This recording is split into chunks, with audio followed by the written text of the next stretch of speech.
pengakuan internasional, Jokowi baik dalam kepemimpinan.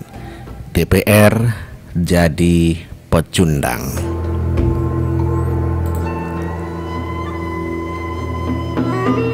Pertemuan bilateral antara Indonesia dan Amerika terjadi di sela-sela penyelenggaraan KTT G20 di Hamburg, Jerman.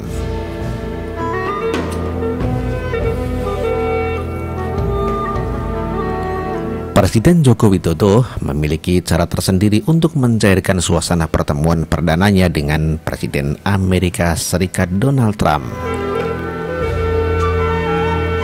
Jokowi mengawali percakapan dengan menyampaikan salam dari jutaan pendukung Trump di Indonesia.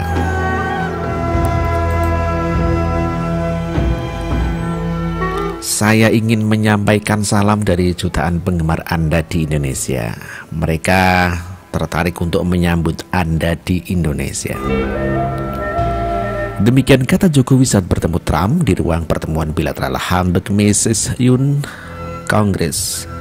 Di sela-sela penyelenggaraan KTT G20 di Hamburg, Jerman, dikutip dari keterangan Biro Pers, Media dan Informasi Sekretariat Presiden B.I. Mahmudin.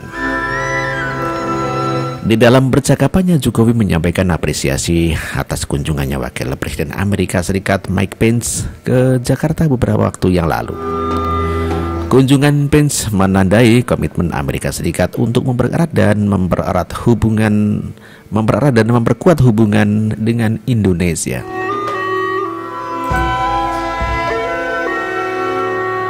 Kami sangat mengapresiasi karena telah memberikan kesempatan kepada Indonesia sebagai salah satu dari 4 negara yang dikunjungi di Asia dalam masa jabatan pertama Anda. Demikian kata Jokowi menambahkan.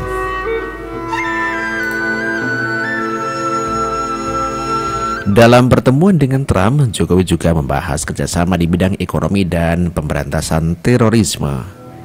Tidak ada pemberitaan tentang Freeport. Jokowi lebih berbicara mengenai ekspor kelapa sawit ke Amerika Serikat. Jokowi pun menyampaikan apresiasinya kepada komitmen Amerika Serikat untuk tidak menganggap Islam sebagai akar terorisme yang harus dimusuhi, melainkan kerjasama dengan negara-negara Muslim untuk memerangi terorisme.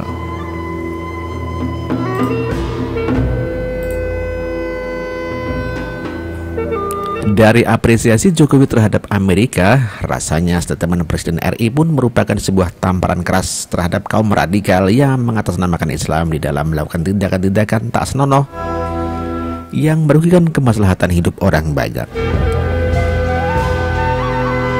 Presiden Jokowi dikenal dengan kata-katanya yang dapat diibaratkan seperti pedang bermata dua. Satu kalimat untuk berterima kasih kepada Amerika Serikat, dan kalimat yang sama menghantam otak kaum radikal yang membawa nama Islam untuk mendukung aksi anarkis mereka.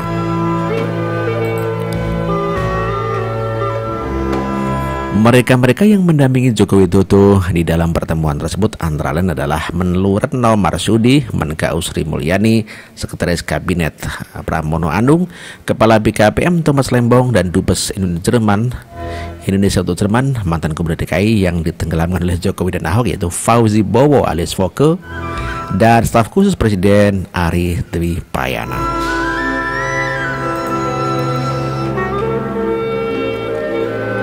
Penanggulangan terorisme menjadi topik bahasan pertemuan antara Joko Widodo dan Donald Trump.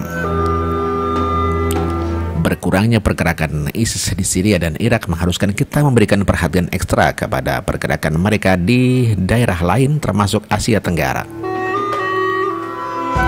Penyerangan dan pendudukan grup teroris di Marawi, Filipina merupakan bukti meningkatnya ancaman terorisme. Demikian kata Presiden Joko Widodo kepada Trump di ruang pertemuan bilateral Hamburg Messe und Kongress, sebagaimana dikutip dari keterangan Kepala Biro Pers, Media dan Informasi Presiden. Karena itu, Jokowi berharap kerjasama antara Indonesia dan Amerika di dalam penanggulangan terorisme harus berjalan dengan baik. Ya, terjalin dengan baik maksud saya. Melalui pertukaran informasi antara BIN dan CIA yang penghentian aliran dana, Penghentian aliran dana bagi kaum radikal, pemberdayaan masyarakat modern, dan penyebaran kontra narasi diharapkan dapat dilakukan oleh kedua negara besar ini.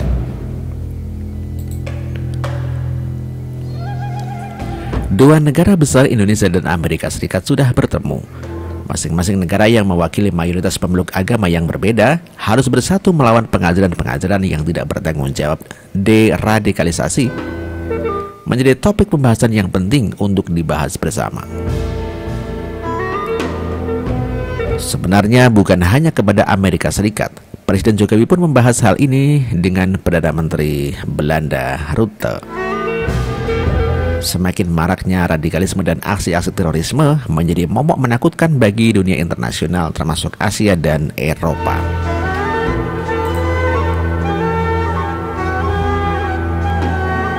Penyerangan di Marawi merupakan contoh nyata dari penyebaran ideologi yang radikal. Bahkan akibat dari pengajaran radikal, ratusan ribu penduduk Marawi dan sekitarnya harus terpaksa mengungsi agar keamanan Filipina dengan leluasa menghabiskan para militan ISIS dan Boko Haram.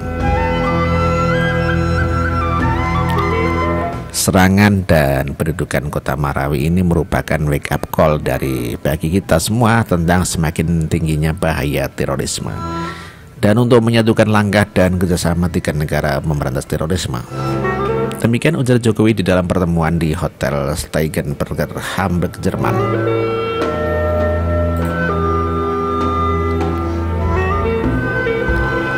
Bukan hanya memberantas radikalisme melalui pengajaran, pendanaan pun harus dihentikan.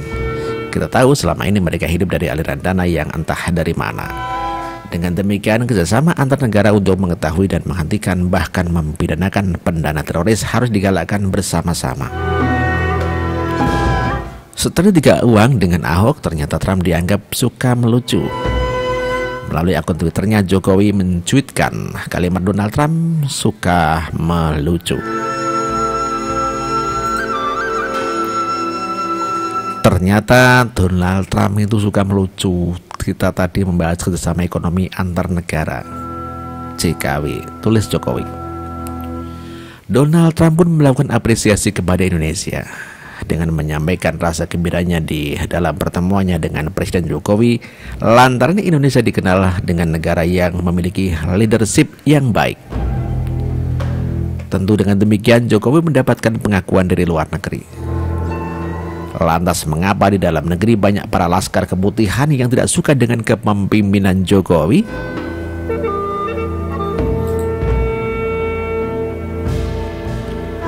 Jika para laskar dan para ekor rizik mendengar pengakuan internasional yang sangat baik kepada Presiden Jokowi, tentulah mereka akan kejang-kejang. Mereka pun harus mengakui bahwa Jokowi adalah sosok yang berhasil memimpin Indonesia ke arah yang lebih beradab. Anarkisme para laskar berhasil diredam dengan gerakan-gerakan tenang dan menghanyutkan ala Pak D. Jokowi.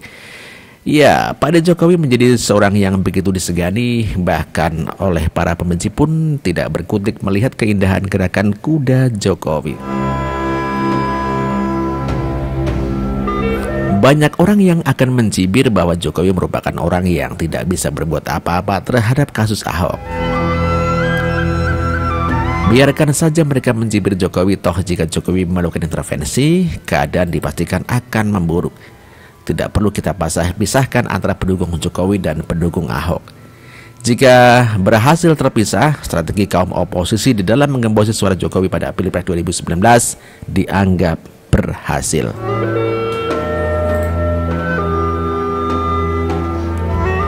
Pengakuan internasional terhadap kepemimpinan Jokowi yang sangat baik tentu ibarat ludah yang mendarat tepat ke muka para pimpinan DPR.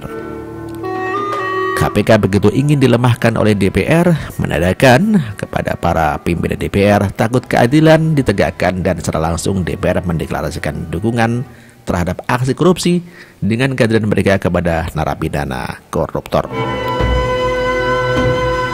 Inilah yang terjadi di Indonesia. DPR ketika tidak bisa menghancurkan Jokowi, ia ingin menghancurkan oknum-oknum yang sepaham dengan Jokowi. Kinerja Jokowi tidak perlu dilihat daripada bagaimana caranya memasang kancing jas, itu terlalu tolol untuk dibicarakan. Sampai saat ini Presiden masih diam terhadap fitnahan-fitnahan. Mungkin saja ia sengaja membawa keluarganya ikut pertemuan kenegaraan. Ya, ikut pertemuan kenegaraan memang untuk membuat suasana hati para kaum bumi datar keruh. Jokowi adalah tipe orang yang pintar memancing di air keruh. Dengan pancingan yang menggiurkan, ia berhasil meluluhlantakkan pemikiran kaum bumi datar. Buktinya, Fadlizon dan beberapa partai oposisi sudah terlihat kepanasan.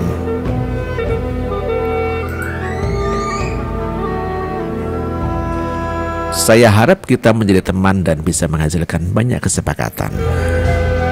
Kita memang sudah memiliki relatif banyak kerjasama ekonomi, kata Trump.